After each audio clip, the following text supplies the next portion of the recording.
আমরা মাইয়েরা যারা সংসার জীবনে আছি হ্যাগো তো ঘুম ধরতে একটাই চিন্তা আজগো কি রান্না হইবে। সকালের নাস্তায় কি বানান্য হইবে, প্রত্যেক দিনের এই এক কাজ আর ভাল লাগে না। তারপরও খাওয়ান যেহেতু লাগবে, রান্নাও করা লাগবে। রাইতে যদি একটু চিন্তা করে রাখা যায় যে সকালের নাস্তা কি বানামু, তাইলে সকালে উঠতে আর অতটা ঝামেলা পোয়াইতে হয় না। উঠে আর কি নাস্তাটা রেডি করা যায় তাড়াতাড়ি করে। সকালে এই নাস্তার ঝামেলা কমানোর লেগেই মুই রাইতে রুটি বানাইয়ে হালকা একটু সেকে রাখছিলাম, কারণ নাইলে লাগিয়ে যায়।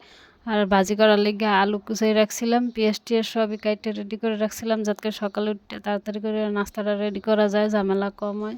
কারণ মোর যে পোলা আছে হ্যার একবার ঘুম ভেঙে গেলে হ্যাঁ পর আর মোরে হে কোনো কামই করতে দেয় না, মানে হ্যার পিছিয়ে থাকা লাগে। মুই চেষ্টা করি একটু রাইতেই সবকিছু গুছাই রাখার। এই তো সকালের নাস্তা খাইয়ে পরে একটু বাজারে যাইতে চাইলাম, অনেকদিন বাজার যাওয়া না, সবজি কেনার লেগে ভাবছি যে আজকে একটু বাজারে যাবো, সবজি নিয়ে আমু। মুইও ঘরতে নামছি আর এর মধ্যে বৃষ্টিও শুরু হয়েছে, কি আর করার। পরে হালকা হালকা পড়তেছিল বৃষ্টি, পরে কই যে ভিজে ভিজেই যাই, নাইলে আর যাওয়া হইব না, নামছি যেহেতু। পরে কিছু শাক আর বরবটি ভেন্ডি এইগুলো লইয়াই পড়লাম বাসায়।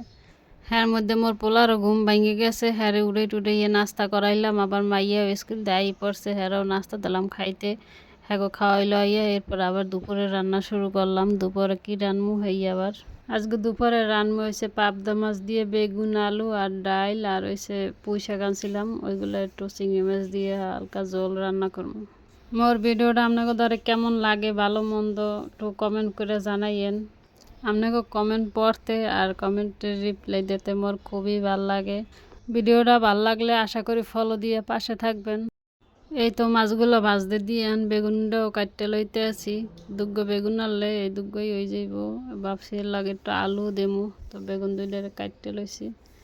এই তো মাছ ভাজা হয়ে গেছে, এরপর বেগুন আলু হ্যাঁ একটু হালকা তেলে ভাজলাম, এই জন্য হয়েছে তেলের মধ্যে দিয়ে দিলাম একটু নুন আর একটু হলুদ দিয়া। এই তো বেগুনগুলো হয়ে গেছে, সেগুলোরও ভাজি উড়েই থই লইছি।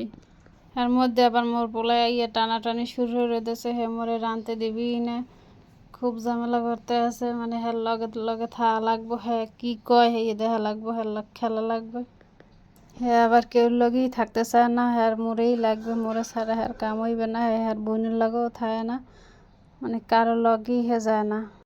এই পোলার লেগে আমার রাঁধতে পারতে খুবই কষ্ট হয়ে যায়। রাঁধতে গেলে আবার দেখা যায় কিছু সময় রান্না বন্ধ রাখা লাগে, নাইলে মানে করতে দেয় না একসাথে, হে কান্নাকাটি শুরু করে দেয়।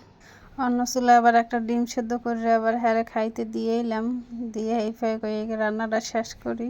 এই তো মোর তরকারি রান্না শেষ হয়েছে, তারপর আবার একটু ডাইলও বাগার দিয়ে দিলাম, ডাইলের মধ্যে একটু পাঁচফোড়ন দিয়ে দিছি। মোর মাইয়া এবার এই ডালের মধ্যে পাঁচফোড়ন খুবই পছন্দ করে, হ্যার খাইতে ভালো।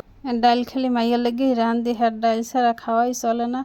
আমরা তেমন একটা ডাইল পছন্দ করি না, খুবই কম খাই। এই তো রান্না শেষ করে চুলোটা একটু পরিষ্কার করে লইলাম, কিছু থালবাটি ছিল হ্যাঁ ধুয়ে লাইছি।